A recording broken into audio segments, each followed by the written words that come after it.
शुभं कुरु त्वं कल्याणम् आरोग्यं धनसंपदा। नमस्कार दोस्तों, शून्य से शिखर तक ज्योतिष ज्ञान की इस परिचर्चा में मैं राजेश कुमार पुरी आप सभी का हार्दिक अभिनंदन करता हूं। ज्योतिष शास्त्र की चर्चा करते करते हम लोग पहुंच चुके हैं हस्त नक्षत्र तक। जी हां, यह 13वां नक्षत्र है और इस 13वें नक्षत्र का नाम है हस्त। इससे पूर्व हमने इस श्रृंखला में 12 नक्षत्रों को पढ़ लिया है।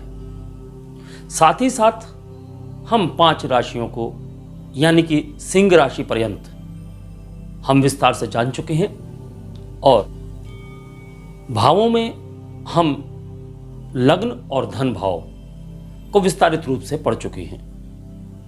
इन सभी वीडियोस को यदि आप देखना चाहते हैं, और मैं अनुरोध भी करूंगा कि यदि आप ज्योतिष का ज्ञान प्राप्त कर रहे हैं या फिर आप ज्योतिषी हैं या केवल स्वयं के लिए ज्योतिष शास्त्र को जान रहे हैं, तो इन सभी वीडियोस को आप आई बटन में क्लिक करके अवश्य देखें और क्रमवार देखें। हाँ, मैं समझ सकता हूं कि जो लोग स्वयं के लिए इस ज्ञान को अर्जित कर रहे हैं वह सिर्फ अपने से संबंधित जानकारी को देखेंगे। कोई बात नहीं, वह भी चलेगा। आप क्रमवार अवश्य देखें। साथ ही साथ हमेशा की तरह मैं आपसे अनुरोध करूंगा कि यदि आपने चैनल सब्सक्राइब नहीं किया है तो आप चैनल को सब्सक्राइब करके बेल आइकॉन का बटन दबा दें ताकि आने वाले वीडियोस आपको समय से प्राप्त हो सके। और यदि विषय पसंद आता है, विषय आपको लगता है कि यूजफुल है, उपयोगी है, तो आप लाइक और शेयर करना बिल्कुल ना भूलें और अपने बहुमूल्य विचार कमेंट बॉक्स में अवश्य दें। साथ ही साथ विषय से संबंधित किसी भी प्रकार की जानकारी के लिए, किसी भी प्रकार के संशय के लिए आप संपर्क के किसी भी माध्यम से हमसे संपर्क स्थापित कर सकते हैं। इंस्टाग्राम, फेसबुक, व्हाट्सएप, आप इनमें से कोई भी माध्यम चुन लें, आप हमसे संपर्क स्थापित करें और विषय से संबंधित यदि आपका कोई प्रश्न है तो आप उसे हमारे समक्ष रख सकते हैं। आपके प्रश्न का उत्तर निःशुल्क दिया जाएगा। यदि आप कुंडली विश्लेषित करवाना चाहते हैं तभी आपसे शुल्क की बात की जाएगी, जो कि एक निर्धारित है। हम यहां ज्योतिष की गहराई की बात कर रहे हैं, ज्योतिष शास्त्र को पूर्ण गहराई से जान रहे हैं। ज्योतिष शास्त्र के हर उस पहलू को जो कि अछूता है, हम यहां पर आपके समक्ष प्रस्तुत कर रहे हैं। कोशिश यह रहती है कि ऐसा ज्ञान जो आपको भ्रमित ना करे, जो आपको एक सही मार्ग दिशा दे सके, ऐसा ज्ञान हम आप तक पहुंचा सके। तो आज का पाठ प्रारंभ करते हैं। आज हमारी पाठ संख्या है 44 और आज हम नक्षत्रों को पढ़ने की श्रृंखला में आगे बढ़ रहे हैं। उस श्रृंखला में हम पढ़ रहे हैं हस्त नक्षत्र। हस्त नक्षत्र का विस्तारीकरण कन्या राशि में 10 डिग्री से लेकर 23 डिग्री 20 मिनट तक होता है। तो यहां नक्षत्र की ऊर्जा यानी कि नक्षत्र का स्वामी चंद्र की ऊर्जा, साथ ही साथ चूंकि कन्या राशि में है, कन्या राशि के स्वामी बुध हैं, तो बुध की ऊर्जा भी परिलक्षित होती है। तो सबसे पहले हम नक्षत्र को विश्लेषित करेंगे। आज के इस वीडियो में हम नक्षत्र के बारे में समझेंगे, अगले वीडियो में हम जातकों के बारे में समझेंगे और इस नक्षत्र के तीसरे वीडियो में हम चरणानुसार जातकों को अलग अलग समझेंगे। तो आज के वीडियो में हम नक्षत्र को समझते हैं। तो यह नक्षत्र, पहले इसके वर्ण, लिंग, दिशा, गुण, तत्व, प्रकृति को समझिए। जब हम वर्ण की बात करते हैं तो यह वैश्य वर्ण का है। तो वैश्य वर्ण यानी कि व्यापारी, व्यापार से संबंधित नक्षत्र है। विशेष तौर पर व्यापार की बात इस नक्षत्र में हो सकती है। लिंग की बात करें तो पुरुष लिंग है। दिशा की बात करें तो दक्षिण दिशा से जुड़ा हुआ नक्षत्र है। रजोगुणी नक्षत्र है, ये राजसिक गुण है इस नक्षत्र के अंदर। जब हम तत्व की बात करते हैं तो अग्नि तत्व, और प्रकृति की बात करें तो वात प्रकृति का नक्षत्र है। गण इसके देव हैं और योनि इसकी भैंस की योनि मानी जाती है। यानी सेक्सुअल टाइप की जब बात करते हैं तो भैंस इसका सेक्सुअल टाइप है। इस नक्षत्र का स्वभाव चर है। और जब हम गोत्र की बात करते हैं तो ऋषि पुलाहु के गोत्र से जुड़ा हुआ नक्षत्र माना गया है। तो सबसे पहले हम यह जान लेते हैं कि इस नक्षत्र की शक्ति क्या है। इस नक्षत्र की शक्ति है स्थापना आगम शक्ति। स्थापना आगम शक्ति का मतलब है इच्छा पूर्ण करने वाली, इच्छा का फल देने वाली। अभी हम विस्तारित रूप से इस शक्ति के बारे में बात करेंगे। यह नक्षत्र रचनात्मकता का प्रतिनिधित्व करता है और सूर्य देव की पहली किरण की जब हम बात करते हैं तो उसे सविता कहा जाता है। और इस नक्षत्र पर जो देव शासन करते हैं वह है आदित्य सवितार। तो सूर्य की पहली किरण को सविता कहा जाता है और इसके दूसरे देव जो इस नक्षत्र के ऊपर शासन करते हैं वह है विश्वकर्मा। तो विश्वकर्मा से भी आप इस नक्षत्र को बहुत अच्छी तरह समझ सकते हैं। जब आप इन सभी पहलुओं को एक दूसरे से जोड़ेंगे तो नक्षत्र को समझना बहुत आसान हो जाएगा। जब हम इसके सिंबल की बात करते हैं, प्रतीक की बात करते हैं, तो इसके प्रतीक में एक बंद मुट्ठी, बंद मुट्ठी मतलब आप देख सकते हैं एक बंद मुट्ठी, कहीं कहीं इसका प्रतीक चिन्ह एक खुले हाथ को माना गया है। और एक कुम्हार का चाक, कुम्हार का जो चकला होता है जिसके ऊपर कुम्हार मिट्टी का घड़ा बनाता है, उस चाक को भी इस नक्षत्र का प्रतीक चिन्ह माना गया है। तो इन प्रतीकों से भी आप इस नक्षत्र को समझ सकते हैं। हम इसके देव से पहले समझने की कोशिश करते हैं। तो इसके देव है सविता। तो पहले देव सविता। तो सविता जो कि सूर्य की पहली किरण जिसको कहा गया है, अपनी तीव्र चमक और प्रकाश के साथ भौतिक दुनिया के इस क्षेत्र में इसके परिणाम स्वरूप होने वाले बुद्धि और शक्ति की ताकत को केंद्रित करने और शासन करने की शक्ति का विकास करते हैं, जो कि इस नक्षत्र में उपलब्ध है।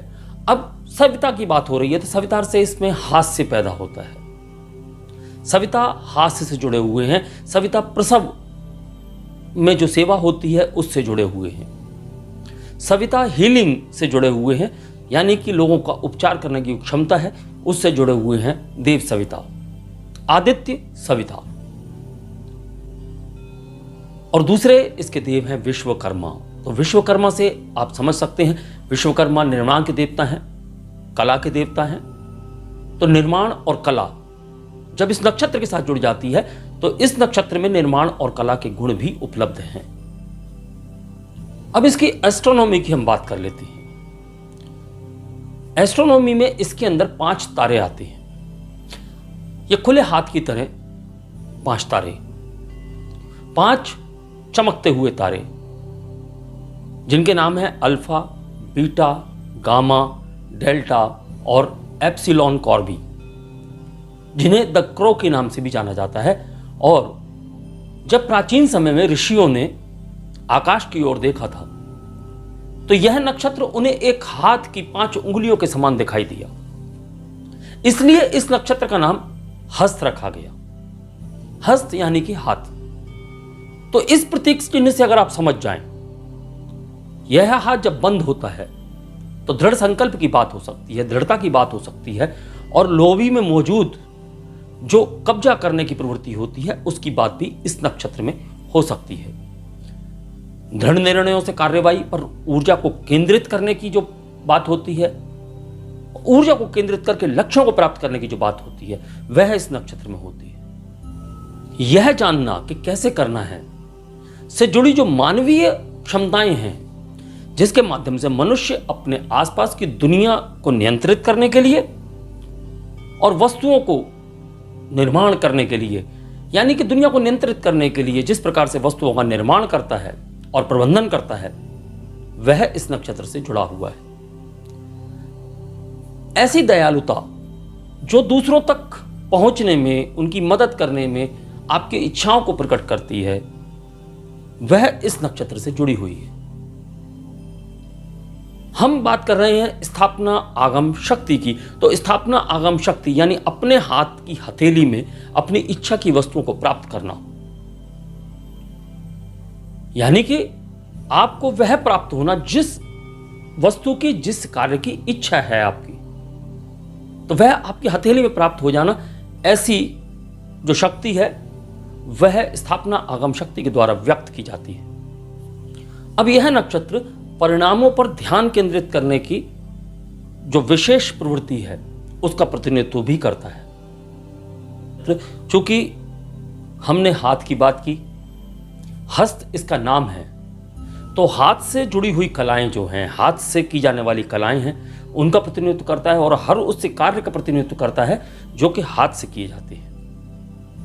जैसे हेर फेर करना, मापना, कलाकृतियों का निर्माण करना, वाद्य यंत्र बजाना, इस प्रकार के सभी कार्य इस नक्षत्र की कार्य क्षमता में, कार्य श्रेणी में आते हैं।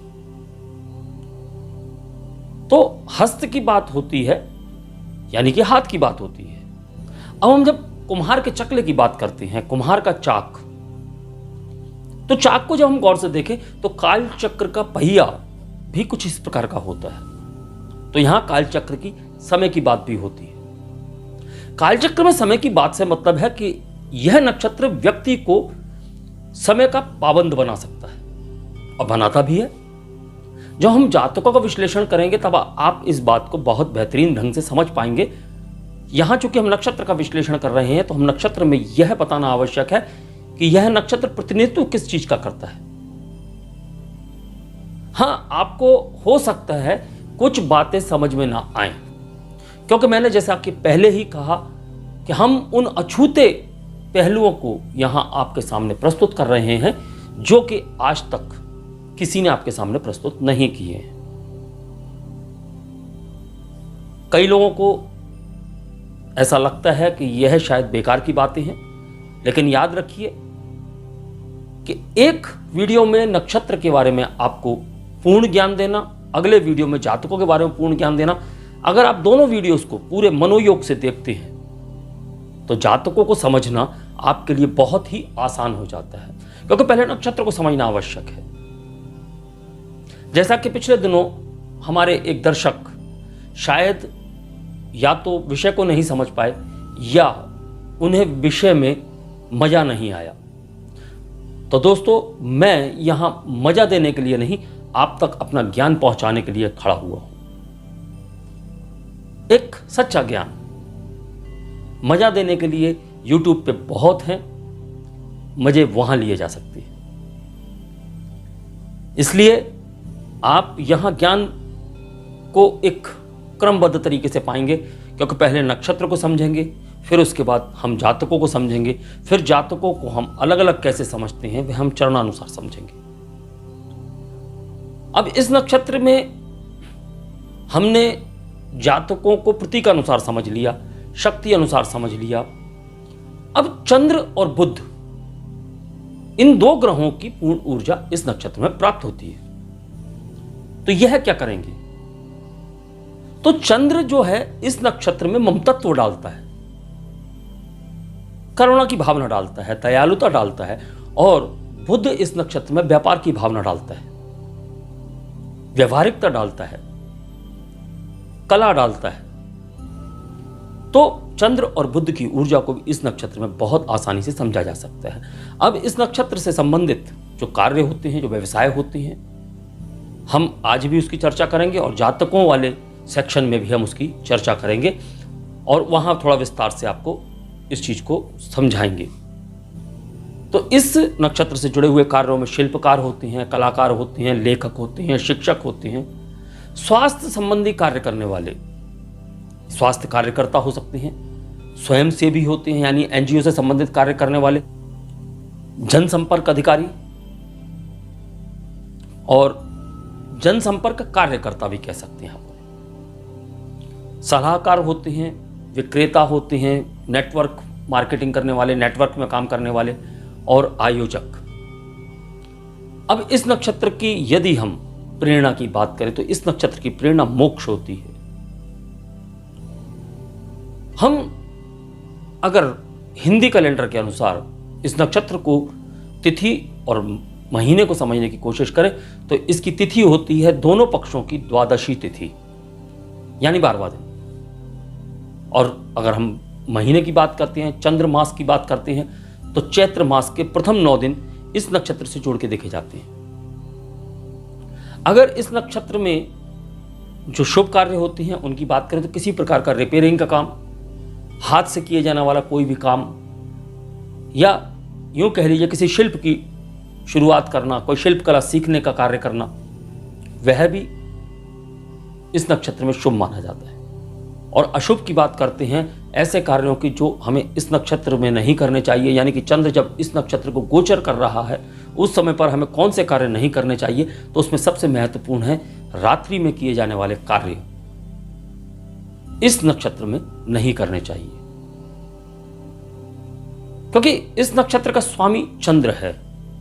चंद्र थोड़ा सा दयालु है,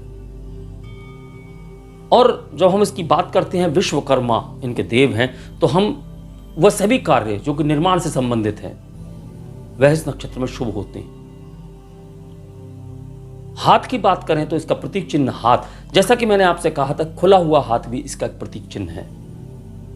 तो खुले हाथ से आप क्या समझ सकते हैं, तो वहां हम इसके कार्य क्षेत्र को भी समझ सकते हैं। खुले हाथ से हम हस्तरेखा को समझते हैं, हस्तरेखा विशेषज्ञों को समझते हैं, और हाथ से किए जाने वाली यानी कि हमारी किस्मत, कहते हैं कि किस्मत हाथों में होती है, तो किस्मत, भाग्य, वह इस नक्षत्र से जुड़ा हुआ एक बहुत ही महत्वपूर्ण पहलू है। और जातक किस प्रकार के होते हैं यह हम अगले वीडियो में चर्चा करेंगे। अंत में पुनः आपसे एक बार कहना चाहूंगा कि यदि आपने चैनल सब्सक्राइब नहीं किया है तो चैनल को सब्सक्राइब करके बेल आइकन का बटन दबा दें ताकि आने वाले वीडियोस आपको समय से प्राप्त हो सके। अगले वीडियो में हम आपसे मिलेंगे हस्त नक्षत्र का द्वितीय भाग लेकर, जहां हम जातकों को इन्हीं सब कीवर्ड्स के साथ, इन्हीं सब पहलुओं के साथ विश्लेषित करेंगे। और ना सिर्फ विश्लेषण करेंगे, वहां जातकों को हम विस्तार से समझेंगे, और साथ ही साथ कुछ बातें नक्षत्र की भी होंगी, कुछ जातकों की भी होंगी। तो तब तक के लिए मैं अपनी वाणी को विराम देने की आज्ञा चाहूंगा। नमस्कार, धन्यवाद। शुभं कुरु त्वं कल्याणम्।